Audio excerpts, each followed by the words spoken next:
We definitely appreciate their time and being here. These are our sponsors. They're sponsoring us through investing in the lives of us as college and young adult people. During this time, I'm just going to have them introduce themselves and we're going to start out by introducing how you guys met.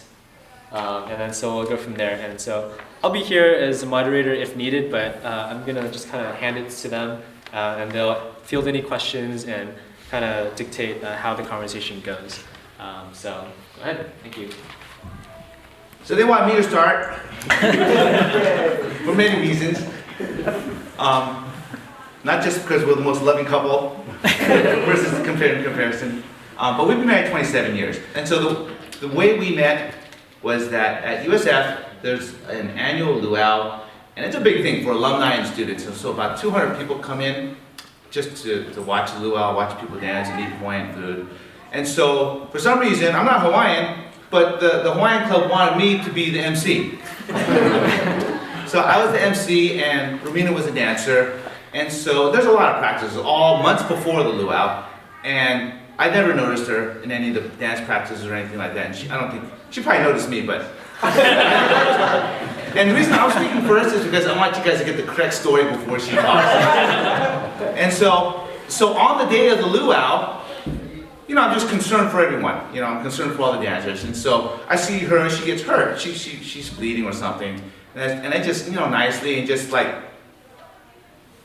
said, "Are you okay?" And she said, "Yeah, she's okay." And so that's right, that was it. And then after the luau, Hawaiians, they're like crazy. They really like to be social and they like to party pretty hard.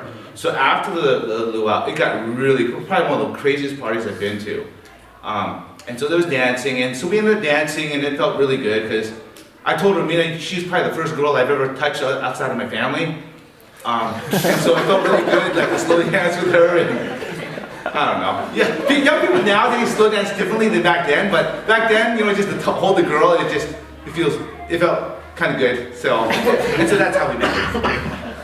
Okay, let me correct a few things you mentioned. When he asked me if I was okay, that's not what he said. Actually, he said, "Let me kiss it and it'll be all right." And it'll be much better.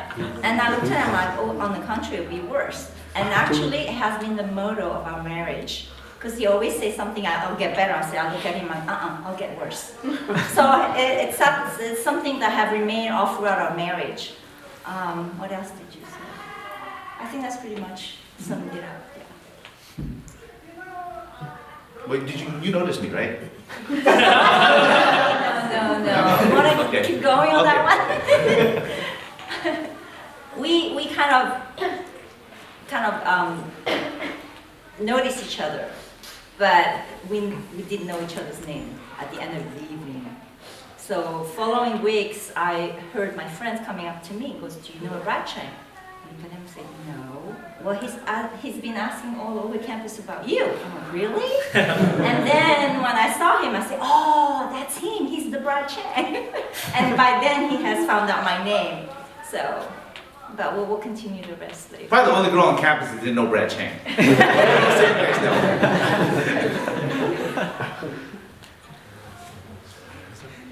We go? Okay. So my name is Trevor, and this is my wife, May. And we met in high school. It was actually you guys ever heard of Young Life? Young Life? Yeah.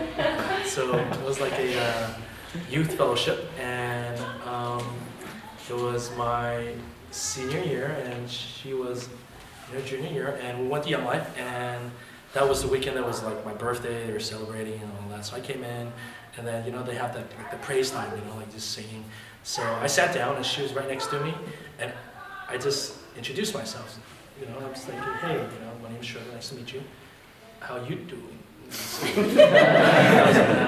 But so that's how we met, and it wasn't until Woodleaf, which is like an event for the youth. It's like a week-long. It is like a retreat, and that's where we really met and learn a little bit more about each other, and yeah. So from there, that's how we got connected. Anything to add? Okay. No. Alright, I'm Chris. This is my wife, Rebecca. I would tell you how long we've been married, but I'm gonna let her handle all the dates and timelines. I have bad memory. So, We've been married for 5 years. We met our junior year in college at UC Davis. It was just a mutual friend. I was just sitting in the coffee house with a bunch of other friends, and then a mutual friend, I guess, grabbed him and just came by and introduced him to all of us. And that was the first time we met. yeah, I just went around meeting everyone in fellowship. And then he started coming to fellowship, I think, Junior year. in the winter, or that Yeah. second quarter there.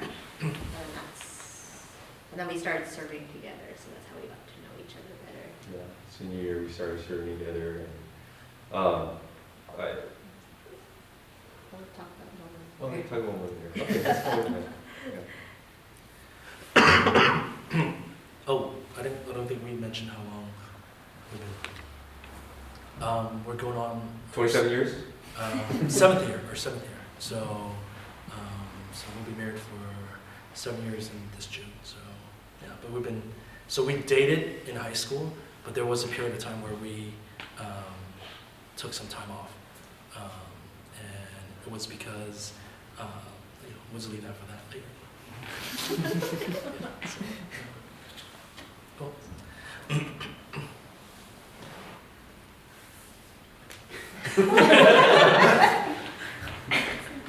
How long have you been married? You said it, Oh, I did? 20, Oh, yeah. Okay. 27 years. We dated for 2 years before that. I think he's getting old.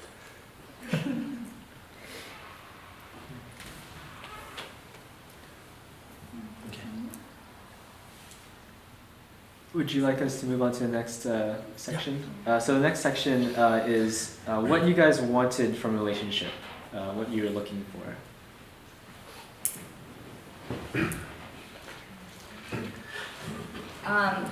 For me, before I met him, I've dated before. So I'll let him talk about his part. And what I was looking for, I was a non-Christian when I met him. So nothing spiritual whatsoever in what I was looking in a man. And so my criteria that I would consider even dating somebody would be that, that he was smart, because I want to have a smart conversation. I don't want to be like, huh, oh, what, you know. Honesty, that he was not a jealous person, and generous. And he met all of that, so that was great. Good looking. Good looking. Oh, that's the first attraction. Physical attractions, it was a must. And when we were dating, we were practically 7 days out of the every day, we either saw each other or talked over the phone. And it was like that for the 2 years that we dated. So I wasn't looking for a relationship because I was really busy with school. I was a pretty serious student.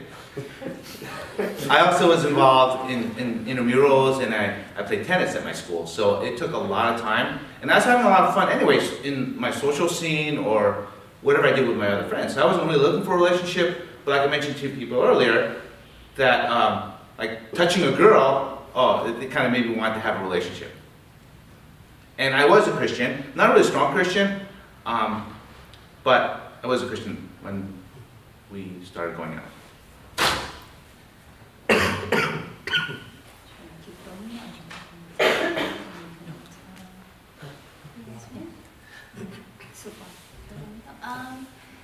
For me, when we started going out, I first started going Young Life because I was actually seeking God first. So, but He just kind of came along the way, and what I was looking for really was something to check off on a box. You know, I just wanted to have academic success. I wanted friends. I had all these things checked off.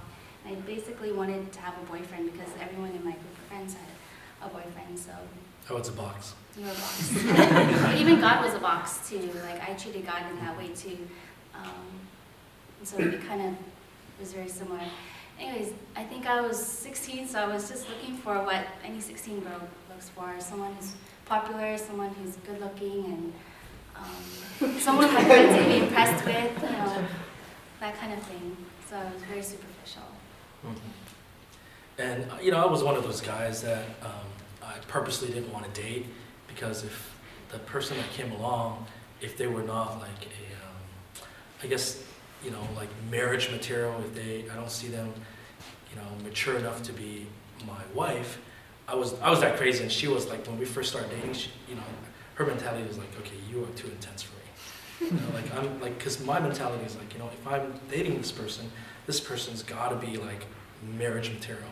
This is the person that I want to see for the rest of my life. You know, like I had that, you know, mentality, and so when we first started dating, that was kind of really strange for her. She was like, dude, you are just too much for me, you know? But for me, that was something that,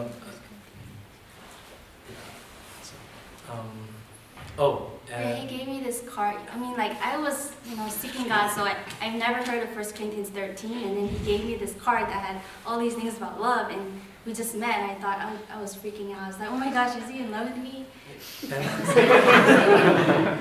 and for me, I was kind of like, and I wasn't a believer, it's all to share, you know, I wasn't a believer then.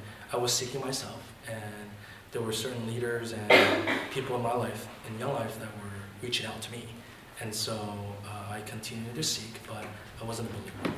And so when we were both dating, we were non-believers. So I just want to, so you folks have that mindset and understanding.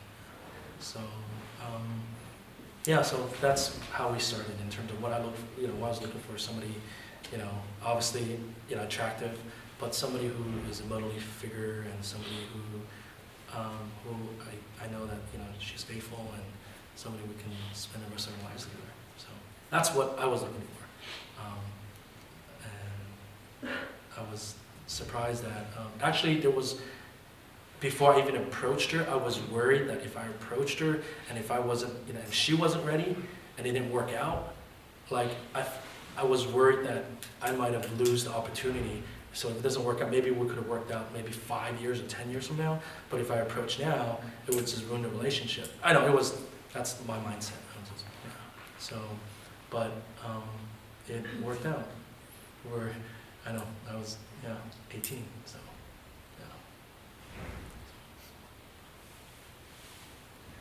You want to start, honey? So I was not looking for a relationship. I was actually really tired of guys, I guess. But she never dated. I never dated, but a lot of older guys would like actively pursue me, because they always, well, like, I guess my mentors always like told me like it was because I was a lot more mature, and I'm the oldest of 4, so I had a lot of motherly instincts, so I think that was attractive to them. So I didn't want anything to do with guys at the time, but God works in funny ways, because then Chris and I started serving in ministry together, and I felt like, I guess maybe I kind of started pursuing him without him kind of knowing, but I didn't want him to, or I didn't want to be the one that was like, that made the first move, so I think it was I prayed and I journaled for a whole year, and it took a whole year before he actually, I guess it just hit him that he really liked me. And then, so we had our little DTR talk, and that took a good part of most of the day. But I was a Christian at the time. I was looking for a godly man. The purpose in my mind had always been, when dating, was to look for someone that would be my husband for marriage. So actually, when he finally told me that he liked me, I told him, okay, that's great, but now I have to go talk to my family, because I've never brought anybody home or told them or dated anybody before. So I said, you kind of have become, you know, a whole family issue now, and I don't know how you felt about that. So I said, yeah, we can't do anything official or deem anything official until we have at least my family's blessing. And then it turned out that the criteria for both of our families was we needed both sides blessing and that they both had to meet each other before our relationship was official. And that did not happen until senior year, on the day of graduation. Yeah, we met in a very hot room in the church. Everybody eats lunch at church after service. So it was on a Sunday where my family got together with their family. But I wasn't looking for a relationship either. I dated a girl for about 4 years from high school to college. And I liked it, but it wasn't good for us. And so after that, I thought, okay, it was a long time and I should probably stay away from girls for a while. And that's what I was trying to do. And in fact, there was like another girl who was a really great godly girl, and like years later, my friends were like, how come you didn't date that girl? And I was like, I don't know, it wasn't the right time. It was just too soon. And you know, the real reason is Becca for me. But we served on like the core fellowship together. I was a Bible study coordinator. She was a sister group coordinator. I wasn't really interested in her, but I think I had a feeling that she liked me. And for some reason, I put her in my Bible study group. Because I was in charge, I got to choose all the groups. So she ended up in mine, along with a bunch of other people that I liked, and I divvied up all the people that I thought were good. But it was, that was most of my interaction with her, and which wasn't much because she didn't talk much. She stayed, and to this day, she doesn't really like to talk much in groups. So this is probably the most she's ever spoken in front of. Maybe no, but this is not normal. My policy was still, I'm not looking for anybody. I just tried to stay away from girls, so I never hung out with girls. I just hung out with guys. And I only actually ever hung out with her one-on-one when we were doing ministry together. So we would do things called visitations. We would go and meet people who came to fellowship, said, oh, we want to be visited and just learn more about fellowship, about God. So we'd go visit people, share with them the gospel, and just get to know them. And so I went with her a couple times, and we would stay out, afterwards we'd debrief and just talk for like an hour and a half or something. And that was like all my contact with her one-on-one. Until one day I was walking around campus on a nice, bright, sunny spring day. It was probably, I think I was walking on a grassy field. And then I thought, I wonder what Becca's doing right now. And then my next thought was, oh my goodness, I like Becca! and then I was like, oh, I just couldn't stop thinking about her after that. And then I told everybody. And then she called me, and she could tell that something was different because of the way I was acting and what other people advised her. Other people said, hey, Chris is acting funny. And so she said, why don't we get together and like talk? And so that Sunday, we got together to talk. She said it was a very long walk that we had, or meeting, because she was waiting for me to tell her that I liked her. And I was thinking, I like you. I don't want to say it. So we probably walked for 3 hours? 3 or 4 hours. Until God made clouds form in the sky. It was sunny that day after church. Until God made clouds form in the sky and rain started to come down. And she said, we're getting to that, like, what is it? Like a little bench with like a little shelter, and you're gonna have to spill your guts basically. And so we got there, and I probably told her I liked her. Then I said, if we want to like date, it's got to be for marriage.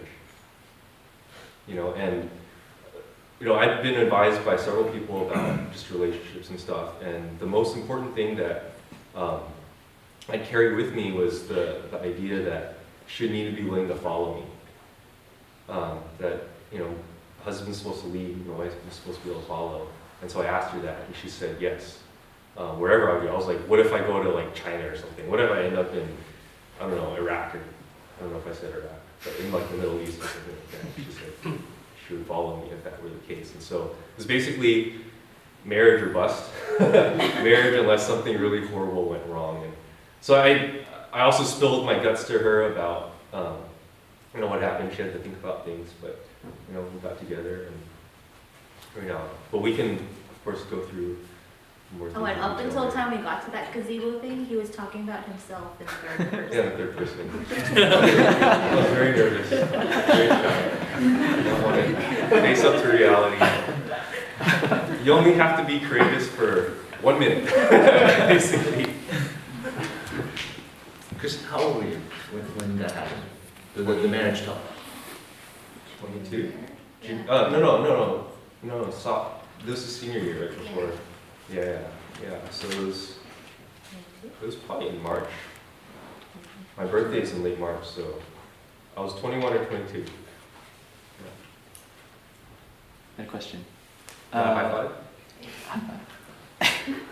five. So just knowing your expectation for dating back then, and if you were to give us advice, on what side of the spectrum would you kind of aim us towards, whether looking for something superficial or looking just to date for marriage? Does that make sense?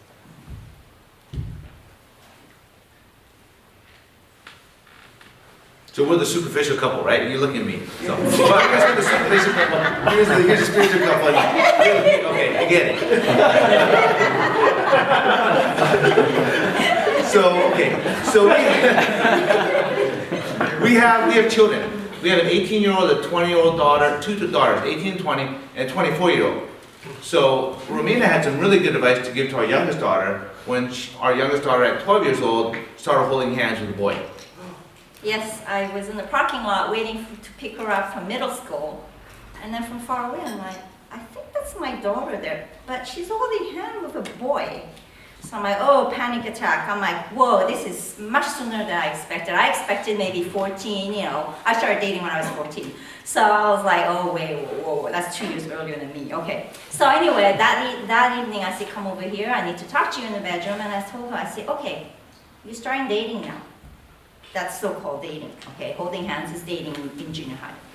And I'm like, the progression of dating, after that, you date, and then you keep going, and then in high school, you be married. Is that what you want? Because that's the progression of dating. To me, I looked at it, you date, you start to have fun. You date to eventually, ultimately have your spouse. So I'm like, if you're starting now, by high school, you be married. Is that what you want? She looked at me, she had that smirk in her face, and she goes, no. Then, I said, then you shouldn't start now. You're way too young. So I told my daughters that they can't start dating until they're 18. And of course, I knew they would date before that. So, but just by saying that, it was a privilege if they wanted to date earlier. So when I accepted them to date during high school, they were like, really? So.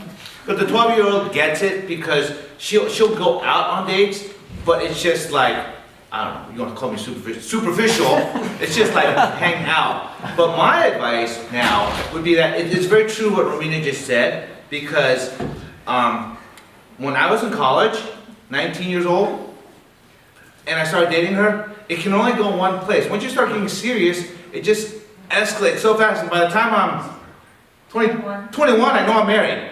And like, I wasn't even expecting a relationship at 19, and so, to me, since I had no expectations, I don't know what I want in a relationship, why would I even get involved in a relationship? Because it can only go one way unless you break up. And it just kept getting deeper and deeper and deeper to the point where I got married at 21 and like I see all my friends having fun and stuff and I don't know. I'm having fun too, but a different kind of fun than them, right? And I got to go to graduate school. I got to fly with the tennis team, and I have a spouse. And I'm flying with my college team. I said, oh gosh, and I hang out with the guys when they go out. It's so different. So my advice would be, if you don't feel you're ready to get married, I truly don't think you should be dating. And I think you should just be enjoying yourself, whatever you need to do. That would be my advice. I think for us, since we weren't Christians when we dated, like you said, we were dating in high school and then in college, and then what happened was our last year in college we decided to break up because we knew that if we were truly seeking God, and we were both going to church and Bible study at that time, and actually I was a confessing Christian, but I was dating him, so I was living kind of the double life, the hypocritical life. And I had to examine myself and see, am I really right with God? And I think that's one thing before even getting towards the question of marriage or like dating, am I right with God? And I knew for sure, and I was convicted that it took me a long time because I was so stubborn. Because I so much hung on to this relationship and the significance that it gave to me. It took me a few years, but eventually, God really spoke to me, and I decided that we shouldn't be together, and he affirmed that was true too, because he was also seeking God at that time. So I think our big advice is, if you're not right with God yourself, there's no way that you should be approaching like dating or marriage in the first place. And so for us, that's what we did. We broke up, and then I had no idea whether or not we were going to get back together. That wasn't my intent. My intent was, each of our intents were to get right with God, and for him to see, is this really, does he truly want a relationship with God? So during that time, for me, my mentality is like, okay, if she is a truly confessing Christian, if I continue to date with her, I'm just holding her back from her true relationship with God. And for me, I'm like, okay, if I am truly seeking, and if I do make the decision to follow, Christ, and I guess my mentality was, okay, then if I do become a Christian, then great, then I have a spouse that is really, just all gung-ho and one with God. And that's what I want anyway, right? But if I don't cross that line and that step of faith, then that's good. I don't want to hold her back with her relationship and, with whoever the guy that may be. And it was really tough. I mean, we were like best friends. We were best friends during that time, and that's why it was so difficult for us.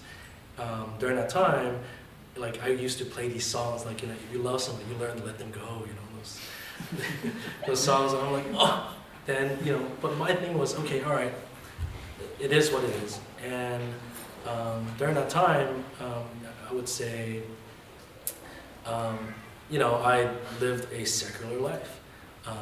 Even though at the same time I was seeking, and not until a little bit later, then I'm like, if I'm going to really seek this, I need to really live with these so-called brothers, in Christ, and live with them, and go, not just attending Sunday and Fridays and all that, but really, allow people to mentor me, and that was during the process where. And it came to a point I did make that decision, and I didn't know she was dating or not during that time too, because the church I attended, you just don't know. And the struggle for me during that time was, okay, I'm growing, I'm trying to mature, but I'm like, and in the back of my mind, I'm like, I still have her in my mind, but I'm like, I just don't know. So until I really learned to say, God, you know what, it's up, I lift this up to you. I give every single piece of this to you. And then one day, the pastor and the pastor's wife invited me to their home. And they're like, hey, how are you doing? And they were just, small talk. But one of the key things that they asked is, how are you doing spiritually? And they know, because they were both our mentors. And I said that, yeah, I'm doing okay. My journey with God has been great. I'm maturing. And second thing they asked was like, so what about, how's your job?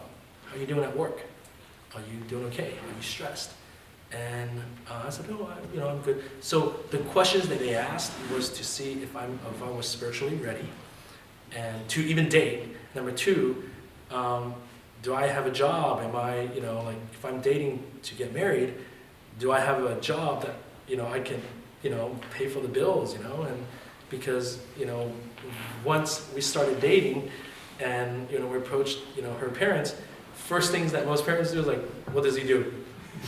Right? And just, I'm sharing this because I want you guys to know this and have this in mind.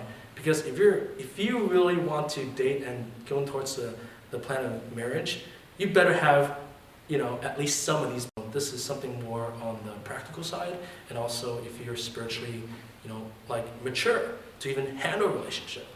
Or also, are you spiritually there? Or are you saying that, I'm still struggling, there's a lot of distractions? Not to say that you can't, but just saying that, hey, if you're going to lead, you better lead spiritually too. And you better be ready for it. And if you're not, think twice and get wise counsel. And so that's what we had. We had 2 couples that really knew the both of us, and even before we were together, and once we were together, when we had fights and stuff like that, we could approach them, and they would help us through that relationship.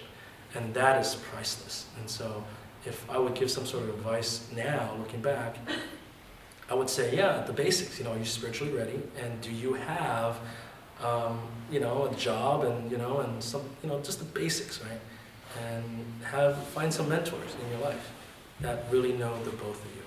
And so, and that is absolutely priceless. So.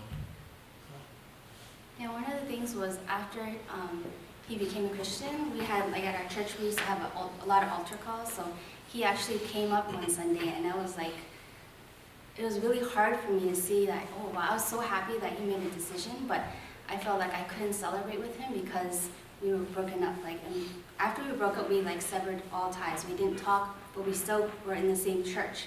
So it was a little awkward.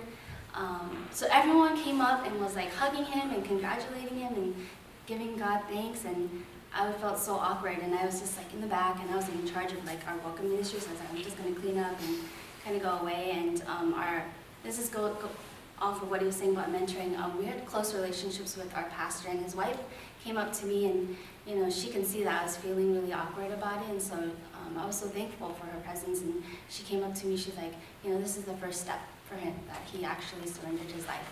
And I know you kind of feel excited about it, but the key things that she said to me is watch for fruit of the Spirit in his life. So not just myself being spiritual, am I right with God, but when I look for a person, looking for that fruit of the Spirit. Because you might know someone for a long time, and they might be some way, and we're not all perfect, but watching is someone progress in their spiritual life, that they're seeking God, and how does it look like, looking for those fruit of the Spirit. And so I think she told me, give it at least a year, and if he produces fruit, she said, let's talk. And I was in my mind I was thinking, okay, I'm not even going to think about that right now. I'll just leave that to our mentors to deal with him. If in a year I still feel the same way, then we'll talk about it. But that was something that really stuck with me, watching for fruit of the Spirit in the life of someone that I potentially might date.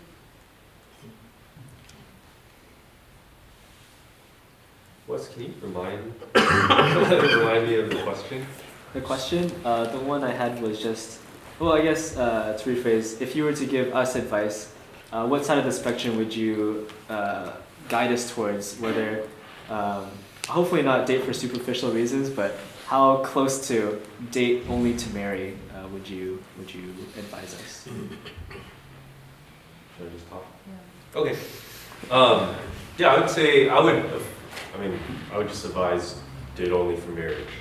That being said, we got to know each other a lot through not dating.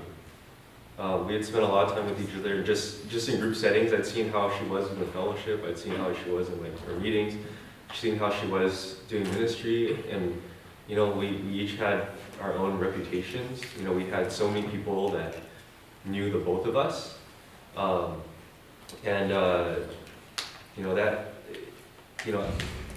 in dating her, I wasn't gonna find out. I don't think I found out anything. How to say it? Really. I don't think I learned anything significant that would have changed my mind. Right? We found out, I think, a lot of stuff beforehand, just by living life. And not even with, from my perspective, not even with, an intense focus, oh, what is this Becca? What is she like? It's just stuff that I just picked up over time, just, as you would pick up for anybody, guys or girls. You just learn about their characters. And one thing I didn't say earlier was that I thought about her. So I liked her, and I was like, oh, is this good? I still have 2 years left on, or I still have on my 2 years of not dating time, I still have like a year left or something, or like 6 months left. And I thought, okay, it's good enough. It may be close enough, but you know what? She's really level-headed. She's very loving, right? She's a strong Christian. We work well together. These are all really good things. Now I just need to go find out if she likes me, which I actually knew she did. I could tell without her making her tell me, and if she's willing to follow me or not. But I basically knew almost all of her convictions already, except about whether or not she was willing to follow me. Yeah, I guess that's the only real major thing that I learned in terms of setting a foundation for a relationship. I would advise to do that before you get invested in each other, before you, start to make ties that will hurt if they're broken, to find out as much as you can. Cool, thanks. Just to reiterate, the floor is open for questions. If you want to raise your hand and ask any follow-up questions or anything else that you're curious about. Are there any questions at this time? Since we're very focused on evangelism, what if I know this girl who's not a Christian, but we've known each other for a while? This is just hypothetically speaking. We know each other for a while, and I have this friend. Does this hypothetical person have a name? No. But does she have a real name then? no, it's just in my mind. Anyway. So just like when we want to evangelize someone, we want to establish a relationship and everything. What if I want to date her evangelistically and maybe bring her to Christ through a relationship? What is your advice on that? I can tell you from my experience. When we were dating, I was non-Christian. However, when I was younger, I did say the prayer, but I've forgotten all about it. It didn't mean anything. And I was way too young to understand what I was doing. So anyway, I was not completely open, nor was I close to Christianity. So when we were dating, he made sure that Sunday was important. He needed to go to service. He goes to church. So because I liked him, I followed. So I went to church. But every time we went to church and I sat there and I'm like, man, everybody's so weird in this church. That's how I felt. As a non-Christian, I did not fit in. It was this I church sat, too. yeah, it was in here. It was right here. This is a weird one. Because we're USF. So I sat in there and I'm like, everybody is so weird. So from a non-Christian perspective, that's how they would feel. They would sit and it's like, it's weird, I don't fit in. And they're singing, I don't know. Oh, some of the song I knew, but I was like, and then when it's over, every Sunday I kept doing that with him because I wanted to be with him. And then it was a conference that was coming up. Oh, sure, I'll go. It's fun. You just have fun, right? So I went to the conference, and little that I knew, everybody was praying for me. I did not know that. I found out later. I became a Christian at that conference. But in the same token, his parents was also behind the scene. They paid for my registration. I was a student, I didn't have much money, so to help me, they said they'll pay for my registration. So fine. But it turned out good because, I became a Christian. But sometimes if you want to date a non-Christian, you are not the one to take care of having them becoming a Christian. It has to be a third party. Because your intention is to date that person, right? So you don't want to be the one, because then it's almost like, oh, well, I became a Christian because I want to date you. See, I was very convicted because I am not one to follow. I have a very strong character. And he would tell me that it saddened him that I was not a Christian. And his mom was telling him that we were unequally yoked because I was a non-Christian and he was a Christian. But to me, I said, well, I'm not dating your mother, I'm dating you. So to me, I was very strong. And he was also strong. But somehow it turned out for us. But my advice is if you want to date a non-Christian, you shouldn't be the one that brings them to Christianity. You would have somebody else do the job. You may say something like, you do realize I am a Christian. And in my belief,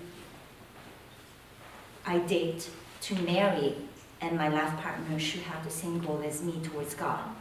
So that would work, and not saying that I am forcing you to. If you want to do it, it's on your own.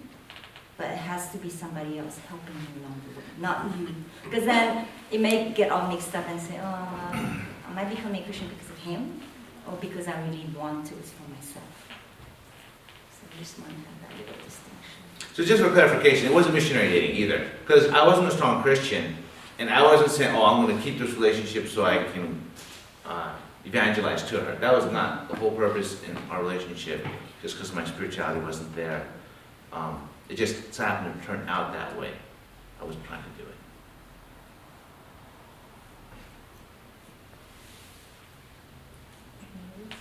You know, I think, you know, people who think that they can be missionary dating and they could, you know, bring somebody who's a non-believer and come in and date them and convert them, like, I think people think too highly of themselves, actually. You know, God works in different ways, not to say that they can't, but allow God's hand to work on that person, not you. And there's so many people that is part of God's plan to reach out to that person. It's not just you. Let the body, let the brothers and sisters of the church, let even, you know, other family and friends, you know. But for you to bring them and say, hey, I want to invite you to this event, that's great. Do that, please. But once you get to that point, it is no longer you, you know. It's the rest of the body. That's how God works. And so I encourage that instead of missionary dating, you know. And, that's my thoughts. And you're probably attracted to her, Isaiah. And so... It is mine. So, I mean, it's like not...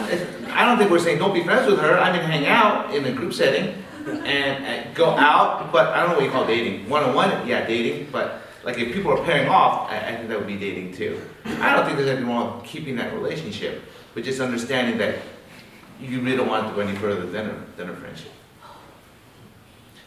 And I think for me, it sets a standard when that happens, especially when a person who's in leadership or somebody who is representing the church, and if they do that, it makes an impression for other people from the outside.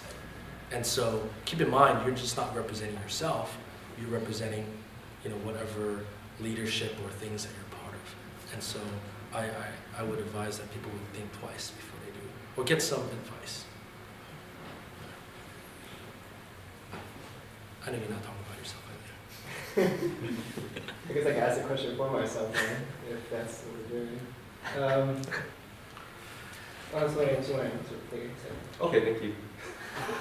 I would say, to echo what Trevor said, you don't save people, right? God saves people. Jesus saves people, not you, not by your efforts.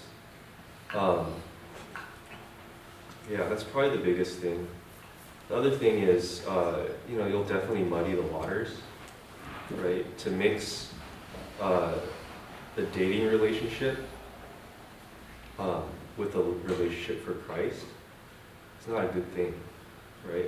But that being said, God, I mean, like they always say, God can work despite our right? God works through sin. And so it can happen, but it's a bad idea, right?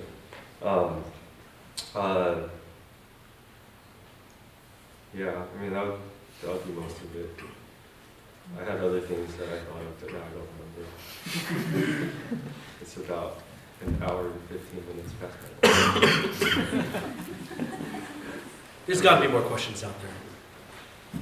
Yeah. When did you guys realize, Well, what's your name? my name's Derek? Derek. Yeah, Hey, Derek. at what point in your relationship did you guys realize that you're with somebody that you wanted to be with for the rest of your life?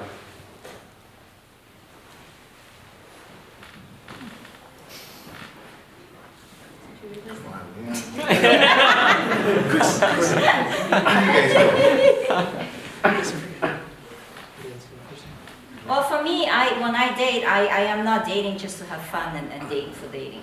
For me, my purpose is eventually get married. So when we first dated, I already told him, I said, you know what, I really don't want to date you because you've never dated before. So why don't you go date other people before you date me? But he didn't listen. He still I don't even wanted remember to- that conversation. I did. We should date you. Oh. I Yeah. must have been touching you and I was all happy. So to me, it's like, before I dated him, I was in a relationship for 8 years. I started in high school. Like I said, I dated him when I was 14. So to me, it's kind of like, you know, I don't date just to have fun. To me, I have a purpose. And because I'm older than him, I'm 3 years older than him, I said, you know what, you're young, you haven't dated, I really don't want to start a relationship with you. But he didn't want to listen, and times that, you know, after a while, I said, okay, fine, that's what you want. We'll go ahead in this relationship. But in a relationship, you get to know the person over time. And when you're young, the qualities that you look in a person is very small. As you grow older, it gets bigger and bigger. So like I said, I had only 4 things that I was looking in the male when I was first dating. So he met all of them. And to me, he's good looking and he fit all the criteria as I wanted. So we had a good relationship. And besides, he was honest. He told me everything.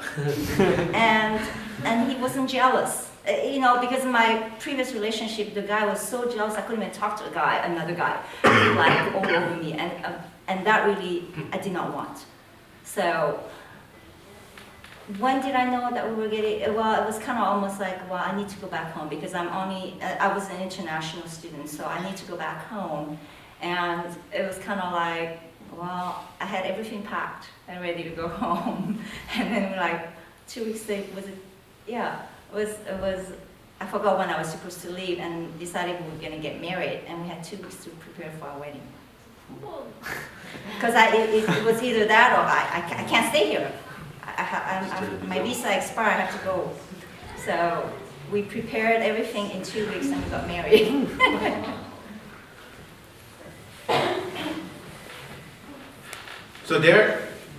So for me, I didn't know when I was ready. It just happened so fast. It's like, oh, here I am. I didn't know because I had no experience with girls, and so it just. That's why I'm trying to warn you, young guys or young girls. It just escalates so fast. And before you know it, unless you have a serious breakup or a breakup, it just keeps escalating. And especially your first girlfriend or your first boyfriend, you just don't know. You don't want to leave them, and so shoot, I gotta get married, and that's what happened.